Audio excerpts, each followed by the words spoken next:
The Virellan marketplace was always noisy. Traders shouted, children ran between stalls, and strange smells filled the air. Soulmate moved through the crowd, her arms full of cloth and spices for her family. Her long, pale blue skin shimmered in. The twin suns, and the crystal embedded in her right palm, a Soulmate indicator, remained cold and lifeless. Just like always, everyone in her world had one. It was a living crystal, connected to the soul. When someone touched their true mate, it lit up soft and warm, like a heartbeat. But Soulmate was 17 now, and hers had never flickered. She was used to it. Not everyone found their soulmate. Some people died without ever feeling it glow. She didn't care much until that day. She turned a corner quickly, not looking where she was going, and crashed into something solid. Or someone. Her arms dropped everything. Cloths, scattered, spices, spilled like sand. Ah! Watch where she started to shout, but her voice stopped. The person she had bumped into was a human, a real one, tall, warm-skinned, brown hair, wearing light armor and a backpack. His eyes were kind but surprised. "Sorry," he said. "Oh." "Didn't see you there." Soulmate blinked. She opened her mouth to reply, but then it happened. Her crystal turned red. Glowing red, not dim. Warm, burning, blazing, shining like fire. Gasps came from the people around them. Traders stopped shouting. Children stared. Even the guards on the edge of the market stepped closer. Soulmate pulled her hand back. Her palm shook. The crystal still glowed even without touching him. No, this can't be," she whispered. Humans weren't even on the indicator list. The device wasn't supposed to respond to off-world species. The elder said the bond only worked between pure Virellans. She looked up at the human. He tilted his head, confused. "Are you okay?" Soulmate didn't answer. She turned and ran. She didn't stop until she reached home. Her mother saw her pale face and ran to her. "Soulmate, what happened?" Soulmate showed her hand. The crystal was still glowing faintly, pulsing like a heartbeat. Her mother gasped and took a step back. "You touched someone." "I didn't mean to," Soulmate said quickly. "I ran into someone by accident, but mother." It was a human. Her father walked in then. He had heard. "A human?" he asked coldly. "Are you sure?" Soulmate nodded. He apologized. He didn't even know what happened. But the moment I touched him, the indicator lit up. The room went quiet. Her parents looked at each other. Then her father walked to the wall and pulled out a dark cloth. "Cover it," he said. "Don't let anyone see, but do it," he barked. Soulmate obeyed. She wrapped the cloth around her hand tightly. Her mother sat down looking worried. "We must speak to the elders," she said, "but not now. The city is already full of rumors." Soulmate sat on the floor, staring at her covered hand. Her heart beat fast. She felt confused, scared, and something else curious.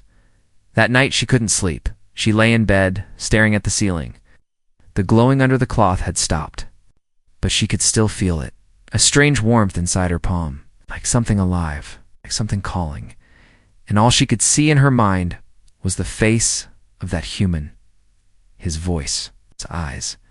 He had looked worried when she ran. He hadn't done. "Anything wrong?" she whispered to herself. "Who are you?"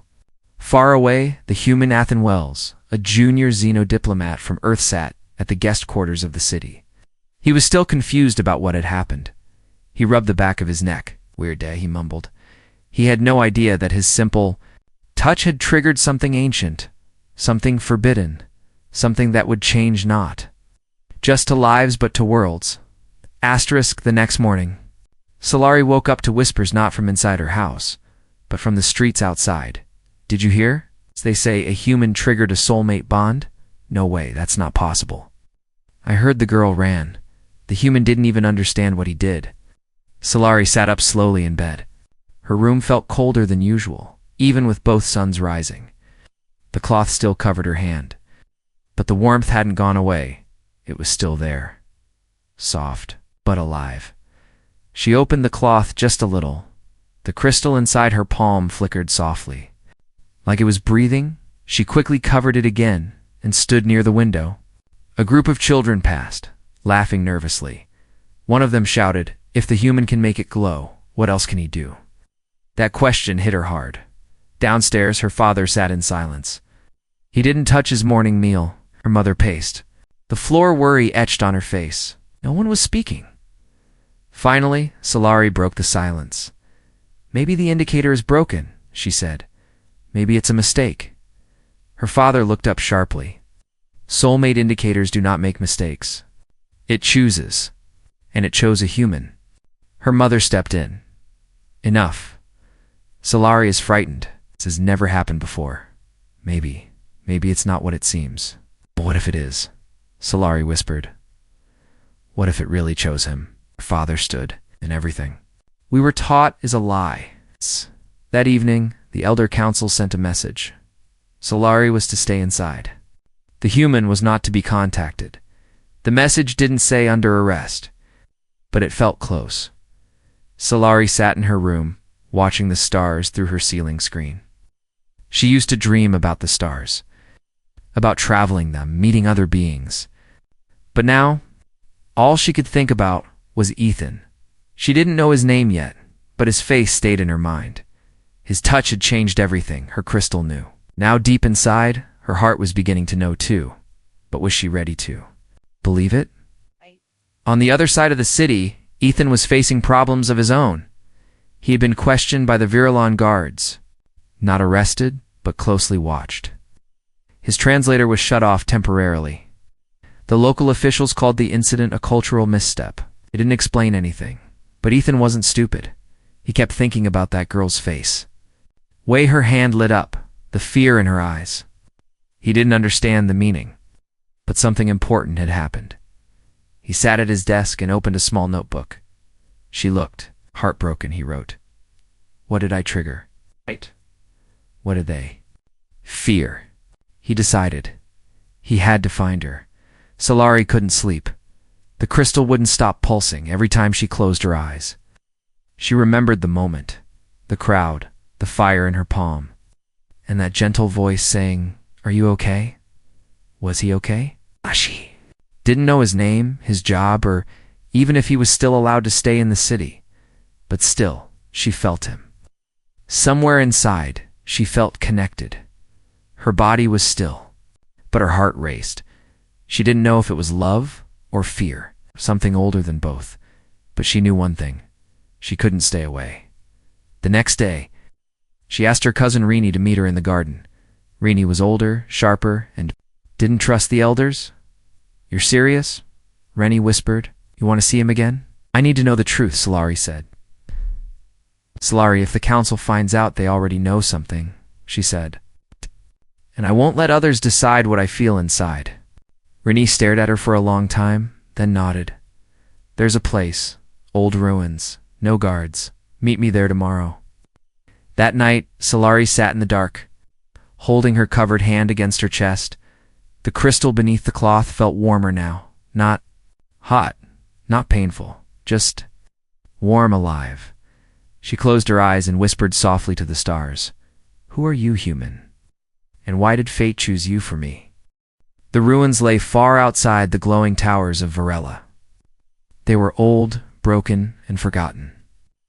Long ago, they had been temples or maybe ancient signal stations from before the Virellan Wars. Now, the wild grass had swallowed most of them.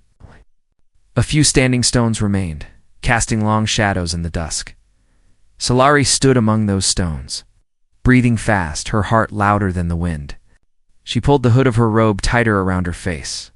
No one followed me, she whispered to herself. But what if they were watching? What if the elders had tracked her through drones or crystal readers? And what if he didn't show? Touched the hidden cloth over her palm. It was warm again, just like the day she had bumped into him. The soulmate indicator hadn't gone cold not for a moment since then. A soft footstep made her turn. He was there, the human. Ethan approached. Slowly, hands out, showing no weapons. He had no idea why he had come. Something pulled him here. A note slipped under his door, written in trembling alien script. Meet me at the ruins. I need to understand. When he saw her in the fading light, standing between broken stones and flowers, he finally spoke. It's you. Solari didn't Run this time. She didn't hide her face. She only said, "Do you know what you've done to me?" Ethan blinked. I don't. But I think something happened when we touched. Solari pulled the cloth from her hand slowly. The crystal pulsed bright orange red, soft, steady, and very much alive. Ethan stared, stunned. Beautiful. What is it? Solari's voice shook as she explained, "It is our people's way of finding their soulmate. When we touch the one meant for us by nature, by destiny it glows, but it's never glowed for a human before." Ethan was silent for a moment, then softly asked, "And you're sure it means me?" Solari nodded. "Yes, it's never been wrong." Silence stretched between them like a rope. The ruins around them felt still, like even time had stopped to listen. Then Ethan said, "So what does that mean for us?" His voice was gentle, but Solari's heart flipped. "No one knows." She replied, "This has never happened before. If the council finds out I came here tonight, I could be punished. Maybe even have the crystal burned from my hand." Ethan looked shocked. "That's cruel." Solari looked down. "They say I'm broken, that I must be cleansed. They think the indicator malfunctioned, but I can feel it's not broken. It's the most alive it's ever been." She reached out and, for a moment, let her fingers brush his again. The crystal flared bright, brighter than ever. Both of them gasped. Suddenly, distant buzz filled the air. Ethan's hand moved to his earpiece. "Someone's trying to scan us." "Military-grade tech." Solari's eyes widened. "The elders. They must be tracking my biosignature. We have to go now." She grabbed his wrist, the contact sending another warm pulse through both their hands. The ruins around them lit up faintly for a second, as if something ancient had noticed, as they ran into the tall grass. Solari turned back once, and the moment stayed burned in her mind forever. 2 handprints, glowing in the stone where they stood. One human, one Virellan. Side by side, they hid in a low cave, breathing hard. Solari looked at him. "Why did you come tonight?" she asked quietly. Ethan didn't hesitate. "'Cause you looked scared." And I couldn't stop thinking. "About you?" That made her heart ache in a strange way. No one had ever said that to her before. Not as a Virellan, and definitely not as a possible soulmate to a human. Back at the capital, chaos had begun. The council had noticed the spike in the soulmate readings. They knew Solari had gone missing. One elder stared at the glowing map with concern. "It's happening again," she whispered. Another growled, "This must be stopped. If the people learn the old bonds still work across species, everything we've taught will collapse." The search began that night, but they were already too late. 2 lives had touched, 2 hearts had responded, and nothing would ever be the same again. The high chambers of the Virellan. Council sat in silence. 12 elders stood around a circular platform of glowing stone.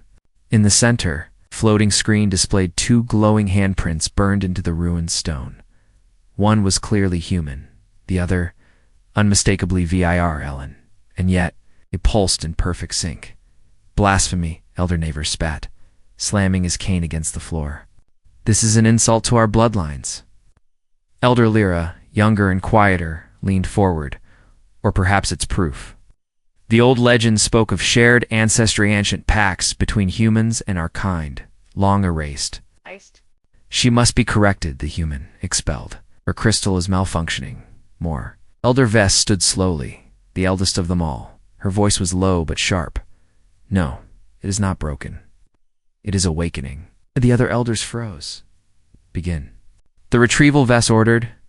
"Bring the girl in." Wipe the crystal. Silence the human before others start asking questions.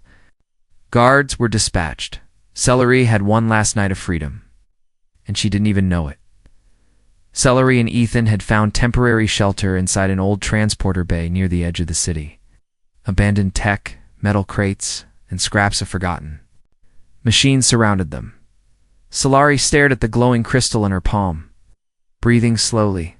"It's not just glowing anymore," she whispered. "It's humming, like it's trying to speak." Ethan leaned closer. "Do you feel pain?" Shook her head. "No. I feel Like someone finally sees me. She looked at him. He didn't flinch. He didn't stare like others did. He just smiled gently. I don't know what kind of bond this is, Ethan said softly, but I've never felt something so real, so fast. Solari blushed. Her cheeks turned a shade of purple that made Ethan chuckle, but the warmth between them was suddenly shattered. Boom. The doors burst open. Red lights flashed. Virellan soldiers in black suits stormed in, shouting. Solari screamed as they grabbed her. Ethan tried to shield her, but a shock pulse threw him back. Don't touch him, she cried, but no one listened. They dragged her out as Ethan was held down. Solari was thrown into a cold metal room deep within the council tower. Her hands were bound in glowing cuffs that kept the crystal dimmed. The silence around her was worse than screams. Hours passed. Then the door opened. Elder Vess walked in slowly, her eyes sharp like frozen glass. You disappointed me, Solari, she said. You were a promising girl. But now you stand at the edge of exile. I did nothing wrong, Solari replied, her voice shaking. I touched someone. My crystal chose. Vess leaned in closer. Your crystal chose chaos. Solari clenched her fists. No, it chose truth, Vess sighed. Then we must burn the truth out of you. Solari's eyes widened. You want to destroy my crystal? No, Vess whispered. We want to erase what it remembers? Meanwhile, Ethan was held inside the diplomatic wing, under protective custody. But he knew what that really meant. They were planning to send him off-world before he could speak to anyone. His translator had been restored, but his communication link was blocked. He had one chance left. He dug through his backpack and found a small flare device, standard issue for emergency extraction. If he used it now, human forces would come, but if they did, the council might punish Solari further. He held the flare in his hand. Do I protect myself or go back for her? He closed his eyes and made the choice that changed everything. Back. At the chamber, Solari was strapped to a chair. A glowing tool hovered near her palm. The operator hesitated. She's just a girl. Vess growled. Do it. Just as the tool touched her skin, boom. An explosion shook the building. Flames burst through the far wall. A figure stepped through the smoke. Ethan helmet on, emergency shield activated. And behind him a squad of human response drones. Get away from her, shouted. Everyone froze. Even Vess took a step back. Ethan ran to Solari and broke the cuffs. The moment their hands touched, the crystal flared like a newborn sun. Every elder's screen lit up, with warnings, bond confirmed, genetic match, unknown link, ancient protocol reactivated. Solari looked at Ethan. You came for me? He smiled. Of course I did. You're not just someone I met in a market anymore. You're mine. The room pulsed with red lights. Alarms echoed through the tower. Outside, the stars seemed to shimmer brighter, for the first time in generations. A human and a Virellan had bonded, and the galaxy would never be the same. The skies had never looked so angry. Thick black clouds rolled across the twin moons of Virellan. Lightning flashed without thunder. Strange energy crackled in the air as if the planet itself knew what was happening. Ethan and Solari ran through the storm, her hand glowing like a beacon even in the dark. Behind them, alarms screamed from the tower. The council's elite guards were not far behind. Over there? Ethan pointed to a hidden tunnel entrance buried behind overgrown roots and broken statues. Go, I'll cover you. Solari hesitated, her eyes wide, face soaked by rain. But you'll get caught. I'll catch up, he said with a wink. You're the one they really want. But even as he said that, Solari turned and grabbed his arm. I'm not leaving without you. Not this time. He stared at her for a second, then nodded. Together, they ducked into the tunnel. Inside, the air was damp and cold. The walls were made of old stone and metal, ancient tech from the time of the first builders. Solari held up her palm. The crystal's light guided their way like a torch. They ran for what felt like hours. Twisting through halls filled with dust and old carvings, Ethan stopped suddenly. Do you hear that? Solari paused. Faint hums mechanical. Growing louder, they found another way in, she whispered. They're trying to trap us. They had one path left through the storm fields. Outside, the wind had grown violent. The Virellan storm fields were deadly huge plains where magnetic storms could fry machines, pull lightning from thin air, and tear a person from the ground. No one entered it unless they had no other choice. Solari stood at the edge, her robe whipping like wings behind her. Ethan stepped beside her. She looked at him, eyes filled with fear and hope. Are we really doing this? He reached out, gently squeezing her hand. We're not running anymore. We're moving toward something. With that, they stepped into the chaos. The storm hit them like a wall. Dust and static blinded their vision. Their bodies leaned forward, each step a battle. Ethan's comes went dead. His shield flickered, almost failing. Solari's crystal burned hot in her palm but strangely. The storm moved slightly away from it. It was as if something inside the crystal was protecting them. She shouted over the wind. It's guiding us. Just follow me. Behind them, guards entered the field. Some were pulled into the sky by magnetic bursts. Others were thrown by wind or blinded by flash storms. Solari and Ethan kept moving. Suddenly, a drone shot out of the darkness of Virellan shock dash unit. It charged toward Ethan. Solari screamed, throwing herself between them. Crack. The drone's bolt hit her shoulder. She collapsed to the ground. Ethan knelt beside her. Solari, no, stay with me. She groaned, but her hand reached for his. As their palms touched, her crystal flared white-hot. A blast of energy burst outward. The drone shut down instantly. The storm paused. Everything went quiet. For just a moment, and in that silence, Ethan lifted Solari in his arms. She looked up at him, weak but smiling. He told you I'd catch up? He smiled back. I've got you always. They made it to the edge of the storm fields. Just as the first drops of silver rain began to fall, ahead of them stood an old human diplomatic outpost long abandoned. But its beacon still worked. Ethan used the last of his signal flares to activate a distress call. Within minutes, the sound of approaching aircraft thundered above human rescue ships. On board the ship, medics rushed to Solari. Her crystal was still, glowing now, pulsing in sync with Ethan's heartbeat on the biomonitors. A female human officer looked at the readings. What is this? She whispered. Ethan said quietly.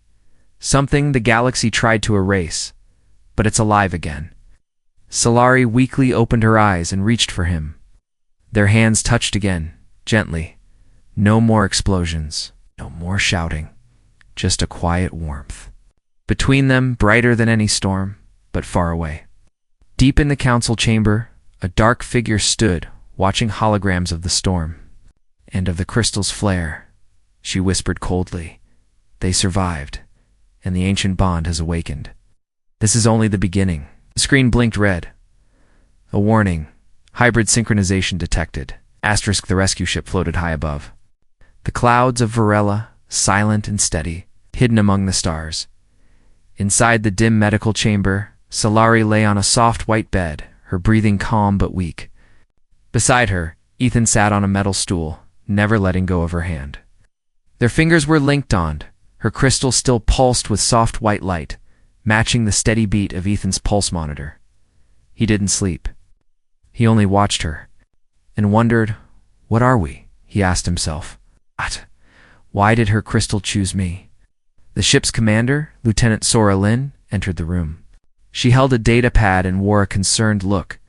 You need to see something, she said to Ethan. He followed her into a private chamber where screens showed strange, ancient symbols, some glowing, some barely visible, Sora explained. We scanned her crystal. It doesn't just respond to genetics. It carries ancient coding tech we haven't seen in over 1,000 years. But the real shock is this. She pulled up a hologram of an ancient map, full of broken star lines and crumbling roots. These are pre-Union records, she continued. Before Virellans became isolated, their ancestors used to travel freely between systems including Earth. Ethan's eyes widened. You're saying humans and Virellans were connected? Sora nodded. Not just connected, bonded. Back in the medbay, Solari stirred. Her eyes fluttered open. She sat up slowly and saw Ethan standing near the window. Gazing at the stars, she whispered, "You stayed." He turned around and smiled, walking over. "Of course I did." Solari looked down at her glowing hand. "It still beats," she said softly. Ethan took a seat beside her, and now we know why. He told her everything about the map, the old records, the lost alliance between their peoples. How the soulmate indicators were originally designed for both species until the war centuries ago broke everything. They erased the truth, Solari said, voice trembling. Made us believe we were too different, that humans were lesser. But it was never true. They feared the bond, Ethan replied. Because it's too powerful, it can't be controlled. Guided by the ship's AI Solarian, Ethan entered an old holographic archive room usually used for star chart recovery.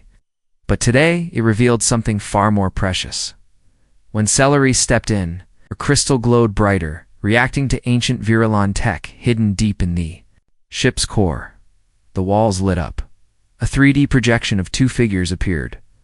One human, one Virellan, standing side by side, hands joined. Crystals in both palms glowing together, the voice of a long-forgotten Virellan priestess echoed in the room. When the crystal awakens between two souls from different stars, the bond shall return, and the gate to unity shall open again. Solari's breath caught. They left this as a message, a promise. Ethan's voice was steady. We didn't break the bond. We just rediscovered it. But as they stood there, a warning flashed across the screen. Life signal match detected, ancient key activated, the gate coordinates are live. Sora's voice echoed through the comms. Ethan, Solari, something just unlocked. This old system we've never seen before. It's pointing us toward the outer edge of the galaxy. Solari and Ethan looked at each other. What's out there? She asked. Ethan gave a nervous smile. Maybe the truth we were never supposed to find. Back on Virellan, Council stood in front of a sealed vault deep below the city one. They had kept locked for generations. The crystal bond had triggered something far away, but also something deep within. The vault door cracked, opened slowly inside. Was another indicator, blackened, ancient, and humming once again. Eldervest stared at it with wide eyes. The stars had begun to whisper again. Back on the ship, Solari touched her crystal softly. I feel like we've started something. We can't stop. Ethan took her hand. Maybe it was never meant to be stopped. She looked up at him, eyes soft. I'm scared. He smiled gently. Then let's be scared together, one step at a time. And as the ship adjusted course toward the unknown, the two sat side by side, two souls, once strangers, now joined by something older than memory. The ship floated just beyond the outer rim where mapped stars ended and the old void began. Below them, forgotten planet turned slowly in space. Covered in silver dust and shattered stone, it looked dead. But the signal from Solari's crystal pointed there. The ancient gate, mentioned in the prophecy, was hidden on that very world. Solari stood near the window, staring down at the ghost planet. Ethan came up behind her. You don't have to go if you're not ready, she turned to him, her voice soft but firm. No, I do. This isn't just about me anymore, or us. It's about what was lost, and what could return. He nodded, placing his hand over hers. The soulmate crystal pulsed warmly between them. No words were needed. The two descended together with a small human scout team. The air on the planet was dry, cold, and silent. But their steps echoed loudly on the stone floor of the ancient temple. They discovered deep beneath the surface.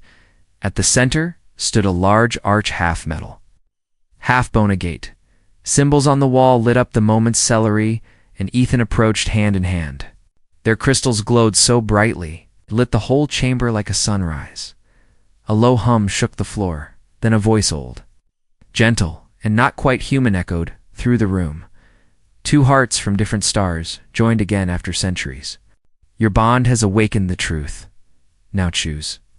The gate opened slightly. Inside was only light. Solari turned to Ethan. I think, if we walk through that, everything changes. For us, for both our people. He looked at her, serious now. Are you ready to lose everything behind us? She nodded slowly. If it means building something new, yes. But then, a sound behind them, the council's ships. Elder Vess stepped forward alone, her cloak blowing in the wind. Behind her, armed guards waited. She raised a hand. Solari, come home. You can still walk away from this. We will forget.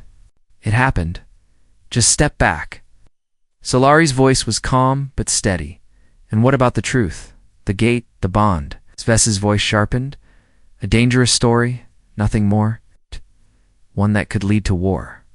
Solari turned to Ethan. Then, let them fear truth. Ethan held her hand tightly. They turned together and stepped through the gate. The light swallowed them whole. It didn't burn. It felt like it's falling into memory. Flashes appeared, images of the first Virellans and first humans. Working together, building starships, sharing knowledge. The old soul bonds weren't forbidden back then. They were celebrated. Then came the wars. And then, cover dash up. They landed in a new place. A valley under twin stars. Fresh trees. Birds neither had seen before. City in the distance. Ancient and still alive. This is a backup world, Ethan whispered. One that history forgot. Solari stepped forward, tears in her eyes. It's beautiful. Suddenly, her crystal detached from her hand and floated in the air. Ethan's crystal did the same. They spun together, emerged. The fusion dropped gently into Solari's hand, no longer one. Not two, something new. Back on Virella, days passed. The council was quiet, but cracks began to show. Citizens started whispering, asking, searching. Some even said they saw lights in the sky. The night Solari and Ethan vanished. The elders tried to control the narrative, but it was too late. Children began drawing stars with two figures, hand in hand. Crystals glowed in strange colors across cities. The ancient bond was no longer a secret. It was spreading. Weeks later, transmission was received. From deep space, a soft voice, clear, familiar, say Laura, to those who still believe in love beyond borders, who feel the pull of something greater than tradition. We are alive, we are together, and we are waiting. The gate is open. Ethan stood beside her as she ended the message. She smiled, holding his hand as the wind of the new world danced around them. I chose you, she whispered. He kissed her forehead, and I'll never let go. Together, they looked at the sky where stars no longer separated their kinds, but now whispered of unity.